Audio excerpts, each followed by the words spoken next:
Bonjour à tous, nous voici dans une nouvelle vidéo intitulée « La naissance de la responsabilité sociale d'entreprise ». Nous sommes toujours dans la seconde grande partie, âge nucléaire et âge économique, qui va de 1942 à 1992. Nous allons parler des différents travaux qui vont définir ce qu'est la RSE. C'est dans cette longue période qui va de l'après-guerre au début des années 90 que se développe dans le monde anglo-saxon ce concept de responsabilité sociale d'entreprise ou RSE. On a évoqué l'influence du religieux dans le développement de cette idée. Les travaux de Bowen en 1953 illustrent bien cette vision normative. L'idée est qu'une entreprise se doit d'œuvrer pour une amélioration des conditions sociales. Dans les travaux académiques de ces années-là, cette obligation apparaît comme proportionnelle au poids qu'occupent les entreprises dans les sociétés. Elle leur incombe à la mesure des ressources dont elles disposent. Elle peut être assumée par des gestionnaires éclairés qui souhaitent que leur corporation agisse en bons citoyens dans leur communauté, dans le respect des valeurs sociales, humanistes, religieuses et démocratiques. Mais l'idée d'une responsabilité sociale des entreprises ne fait pas que des adeptes. L'attaque virulente de la part de Milton Friedman en 1970 est bien connue. Selon ce dernier, la recherche du profit est le seul objectif légitime des corporations. Les autres activités sociales ou philanthropiques constituent une forme de détournement de fonds, de taxes déguisées qui contreviennent aux règles des marchés et aux principes démocratiques, les gestionnaires n'étant pas élus pour poser ces choix sociaux.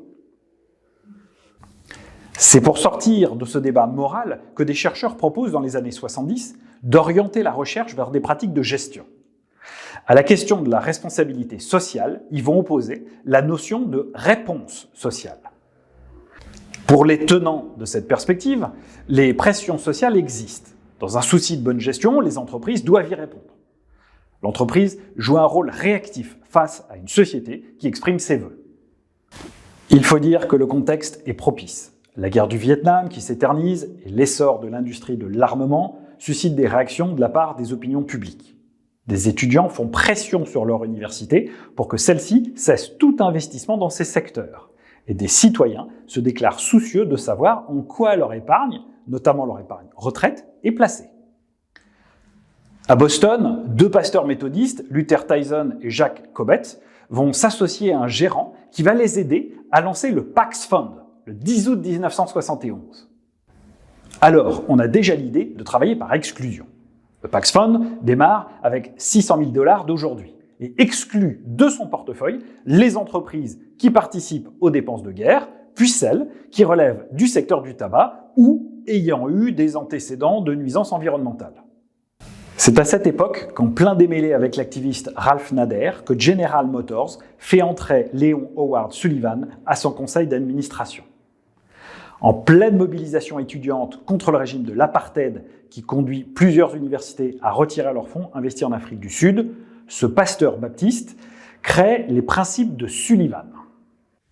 Ces principes non obligatoires consistent à amoindrir la ségrégation sur lieu de travail.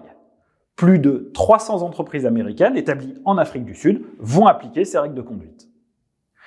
Ces principes ne sont clairement pas révolutionnaires et respectent le Job Reservation Act de la loi sud-africaine sur l'emploi qui favorise le recrutement des Blancs. Ils demandent cependant aux sociétés américaines d'appliquer quelques principes simples comme la parité des salaires, quelle que soit la race ou l'ethnie, l'absence de ségrégation sur le lieu de travail, la liberté d'association et le droit à la négociation collective. Les sociétés européennes présentes dans le pays s'inspirent de ces principes pour élaborer leur propre code de conduite. Cette initiative va marquer le passage de la logique de boycott pur et simple à celui d'une approche basée sur l'incitation des entreprises à adopter de meilleures pratiques. Des années 75 aux années 90, une troisième génération de RSE occupe l'espace du champ de la recherche académique. Elle tente une synthèse en juxtaposant les aspects normatifs et pratiques, parvenant à relier les deux dimensions à un même construit, la performance sociale.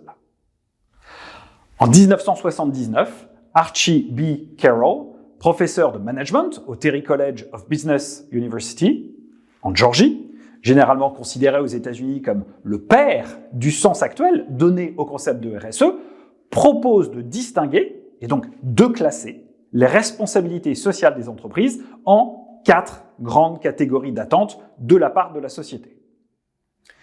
Les attentes économiques, les attentes légales, les attentes éthiques et les attentes discrétionnaires. Pour y répondre, les entreprises peuvent utiliser 4 approches: réactive, défensive, accommodante et proactive. La définition et le croisement de ces 2 construits et de leurs dimensions demeurent aujourd'hui des références incontournables sur le sujet. Pour Archie B. Carroll, ces 4 catégories comprennent l'ensemble des responsabilités sociales qu'une entreprise peut aujourd'hui identifier et qu'un homme d'affaires consciencieux doit accepter. Il propose de les organiser en forme de pyramide.